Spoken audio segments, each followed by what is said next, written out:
Mukunda jewellers first ever factory outlet లో నక్షి Mela October 25 నుంచి 2 November వరకు. మహేష్ చంద్ర మీ పేరు, బట్ ఇండస్ట్రీలో చంద్ర మహేష్ అని పాపులర్. మీ పేరు గుర్తురాగానే అందరికీ ముందుగా గుర్తొచ్చే సినిమా ప్రేయస్ రావే. అంటే మీరు తీసిన సినిమా కనీసం ఒక 25 ఏళ్ల క్రితం తీసిన సినిమా అది.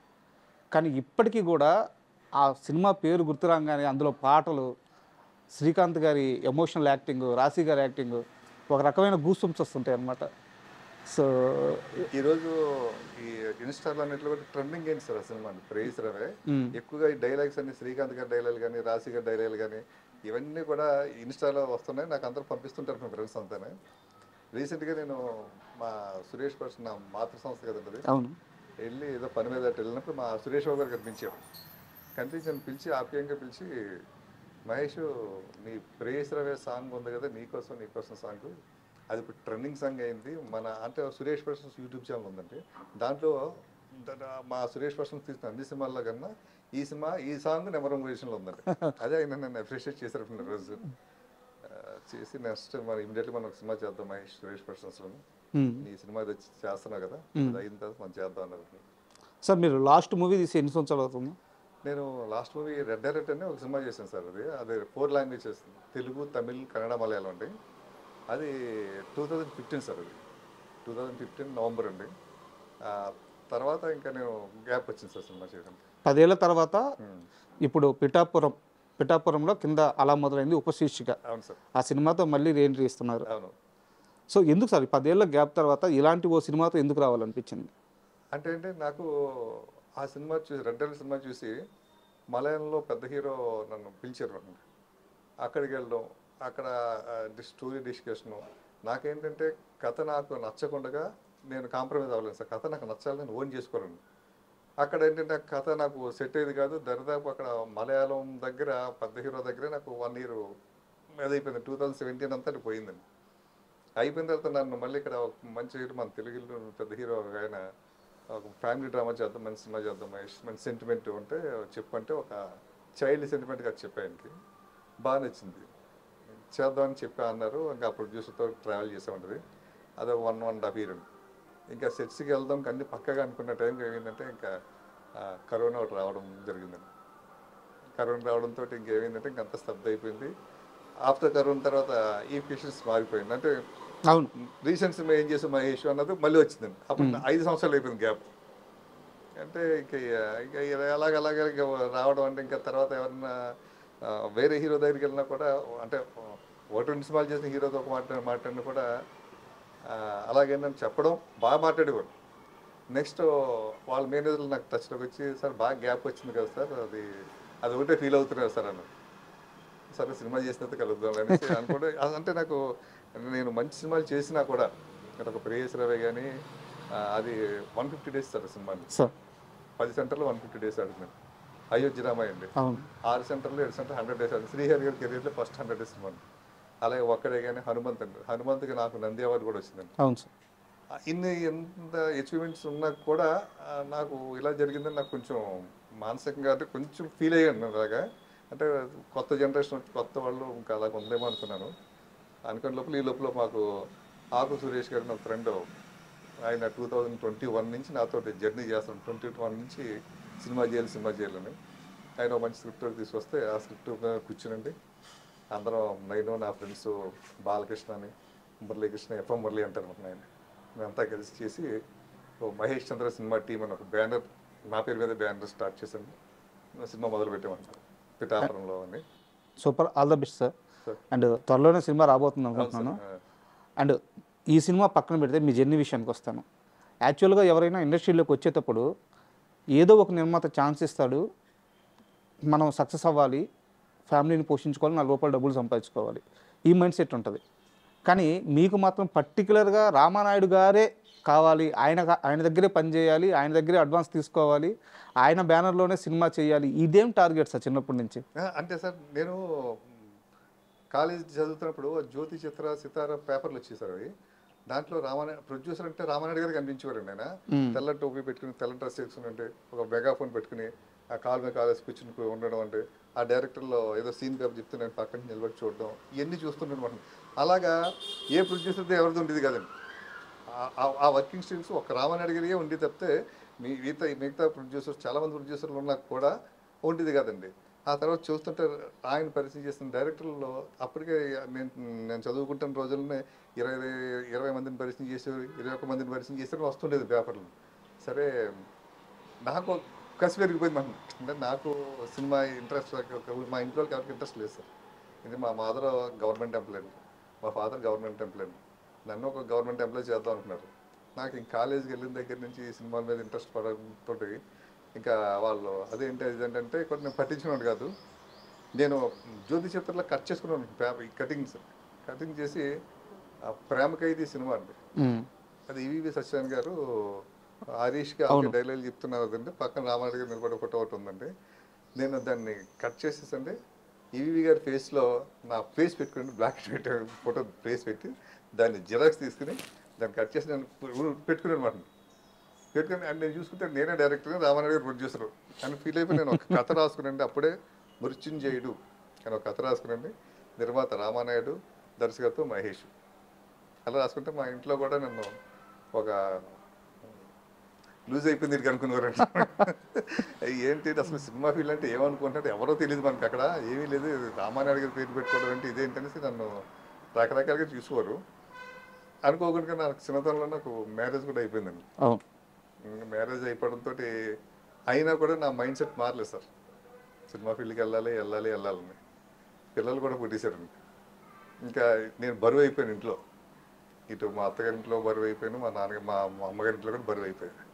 ఇంకా ఆ టైంలో నా వైఫ్ ఏంటి ఇలా టైం వేస్ట్ చేసుకోవడం, ఒకవేళ ఇంట్రెస్ట్ ఉంటే చెప్పు, వెళ్ళిపోదాం హైదరాబాద్ చెన్నై ఎక్కడో ఉంది కదా, వెళ్ళిపోయి అక్కడ ట్రై చేసుకుని ఒక సంవత్సరం ప్రయత్నం చేద్దాం, కుదిరితే ఉందాం, లేదంటే వెనక్కి వచ్చేద్దాం. అక్కడ తను సపోర్ట్ చేస్తే నేను అన్న వెనక్కి రావడం అనేది పెట్టుకోవద్దు, అక్కడికే వెళ్ళి ఉండాలి అంతే కదా, అలా ఫిక్స్ అయిపో. మరి కష్టాలు పడవలసి వస్తుందని నేను చదివాను. రామారావు గారు, నాగేశ్వర గారు వీళ్ళందరూ పార్కుల్లో పడుకున్నారట, మంచిలు దాగి బతికి గడిపారట. ఇటువంటి రోజులు జరిగేది పెద్ద వాళ్ళందరికీ చెప్పలేం మనకు కూడా. నేను ఒక్కసారి వెళ్ళిన తర్వాత ఎవరి దగ్గర నుంచి ఇది ఆశించను, దానికి ప్రిపేర్ అయ్యారంటే నా వైఫ్ కూడా సరే ఉందండి. సో అలా రావడం, అక్కడ సురేష్ ప్రొడక్షన్స్లో జాయిన్ అవ్వడం, అసిస్టెంట్గా జాయిన్ అయిన 5 yearsలోనే మీకు తొలి సినిమా అవకాశం వచ్చేసింది. అయితే రాజశేఖర్ శివయ్య సినిమా మీ లైఫ్ని టర్న్ చేసిందంటే ఎలాగా? అంటే సార్ అది శివయ్య సినిమాకి ఆ టైంలో రాజశేఖర్ గారు సినిమా చేయాలనుకున్నారు నాయుడు గారు సురేష్ ప్రొడక్షన్స్లో ఉండి. ఓకే.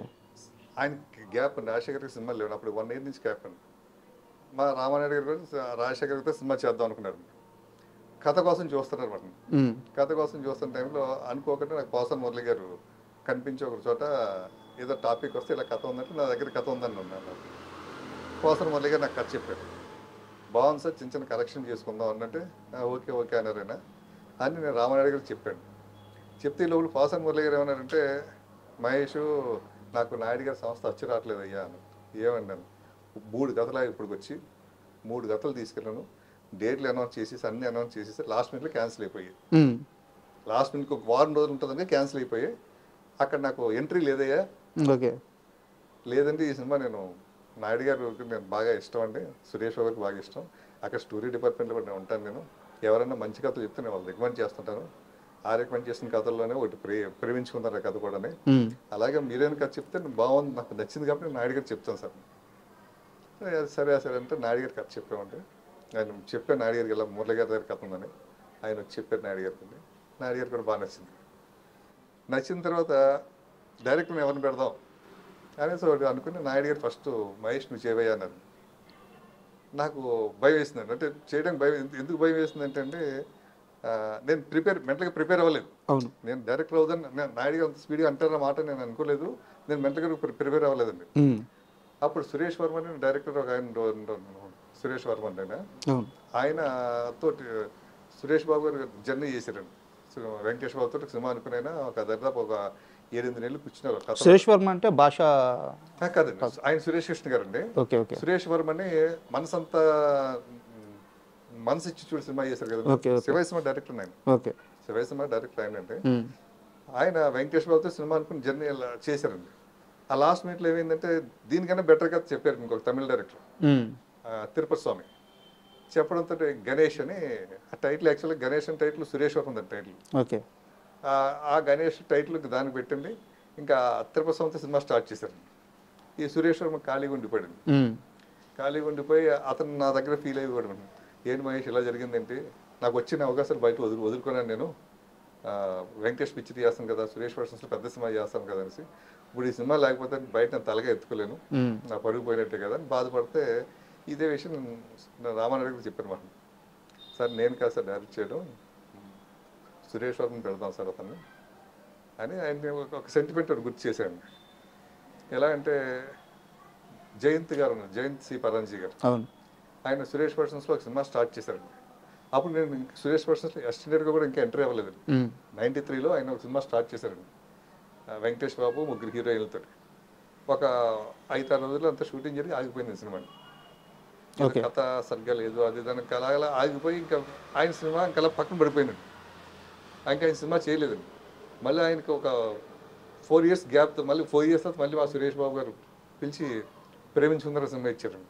అప్పటివరకు ఆయన సినిమా చేయలేదు, బయట కూడా ఆయనకి పెద్ద అవకాశాలు లేవు, ఆయన కొంచెం గిల్టీగా ఫీల్ అవుతుంటారు. సినిమా స్టార్ట్ అయ్యి పెద్ద సంవత్సరం సినిమా స్టార్ట్ అయ్యి ఆగిపోయాడండి.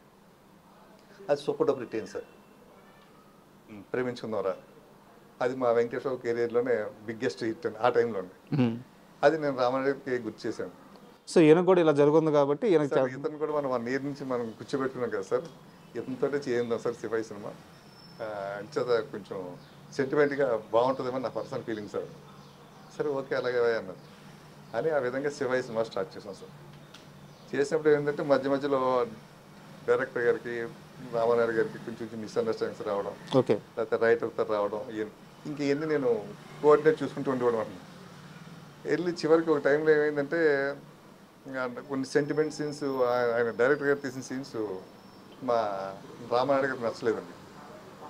ఆ సెంటిమెంట్ అదంతా అనేది కొంచెం ఏదో కింద ఉందనిసి అవి మేము రీషూట్ చేస్తున్నప్పుడు మేము కలిసి డిస్కస్ చేసి, నేను డైరెక్టర్ కలిసి డిస్కస్ చేసి అలా కాదు ఇలా చేద్దాం సెంటిమెంట్ కదా అనేసి నాయుడు గారి దగ్గర మేము ఒక అండర్స్టాండింగ్కి వచ్చింది, చేయడం మొదలుపెట్టాం. చేసి ఇంకా ఆ సినిమా ఏంటంటే రాజశేఖర్ గారు ఆ టైంలో ఫ్లాపుల్లో ఉన్నారండి, సురేష్ వర్మ ఫ్లాప్ డైరెక్టర్ అండి, మా రామానాయుడు గారు కూడా కంటిన్యూ ఫ్లాపులు చేశారండి. సూపర్ హీరోస్ ఒక సినిమా అండి, దాని ముందు తాత మనోడు సినిమా, ఈ 2 సినిమాలు ఫ్లాప్లే ఉన్నాయండి. దాంతో అందరికీ అది ఒక ఫ్రస్ట్రేషన్ సినిమా అయిపోయిందండి. అయిపోయి మా నాయుడు గారు మాటికి ఏమయ్యా మహేష్ ఈ సినిమా కనుక ఫ్లాప్ అయితే ఇంక నేను సినిమాలు చేయనయ్యా, ఇంక నువ్వు డైరెక్టర్ కావయ్యా, నువ్వు బయట ఎత్తుకోవాలి, నీ డ్రీమ్ ఇక్కడ అంటున్నావు కానీ కష్టం అయ్యా అంటే, లేదు సార్ సినిమా హిట్ అవుతుంది సార్, దీని గురించి మేము పడతాను సార్ అని చెప్పేసి ఇంకా సినిమా మీద నేను ఎక్కడ కాంప్రమైజ్ అయిపోండి కదండి. పోసాని మురళి గారితో గొడవ పడివ్వండి స్క్రిప్ట్ విషయంలో, అలాగే డైరెక్టర్తో గొడవ పడివ్వండి అండి మేకింగ్ టైంలో, అలాగే హీరోలతో హీరో రాజశేఖర్తో కూడా గొడవ పడివ్వండి. అంటే ఆయన కొంచెం లేట్గా వచ్చినా లేకపోతే ఇంకేదైనా నిజమేనా అది ఏదండి రాజశేఖర్ గారు సెట్కి లేట్గా వస్తారు, పాపం ఆయనకి కొంచెం ఆయన పర్సనల్ ప్రాబ్లం ఉంది సార్, దాంతో ఒకసారి లేట్ అయ్యేది. అది అంటే మేము ప్రిపేర్ అయ్యే చేసామండి సినిమా, ప్రిపేర్ అయ్యే చేసేవాళ్ళం, కానీ అవుట్డోర్ వెళ్తాడికి ఆ లేట్ హైదరాబాద్లో ఉన్న లేట్ అనుకోండి సార్, అది మనం ఏదో కవర్ చేసుకుంటాం సార్. అది అవుట్డోర్లో వెళ్ళినప్పుడు లేట్ అయితే అది మనకి డేస్ పెరిగిపోతాయి, బడ్జెట్ పెరిగిపోతుంది, తర్వాత ఆ కాంబినేషన్ డేట్ మిస్ అవుతాయి, వాళ్ళు వేరే వాళ్ళకి ఉంటుంది కదా sir. And for more videos, please subscribe to iDream. Please subscribe to iDream. Please subscribe iDream. And please subscribe to iDream. For more videos, subscribe to iDream. please like, share and subscribe to the channel. Congratulations, iDream. Subscribe to iDream. Subscribe to iDream. So subscribe to iDream Media. iDream ki iDream team andarki huge congratulations. Please subscribe iDream Media. Please subscribe to iDream. Subscribe iDream. Please subscribe to iDream. iDream అంటే నా కళల channel subscribe చేసుకున్న నోరు తిరుగుతలేదు, మీరైతే గంట గుర్తు కొట్టండి. For more such videos, please subscribe to iDream. Subscribe to iDream. Please subscribe to iDream. Please subscribe iDream Media. Please do subscribe to iDream. Please subscribe to iDream Media. For best entertainment and information, please subscribe iDream. And don't forget to subscribe to iDream.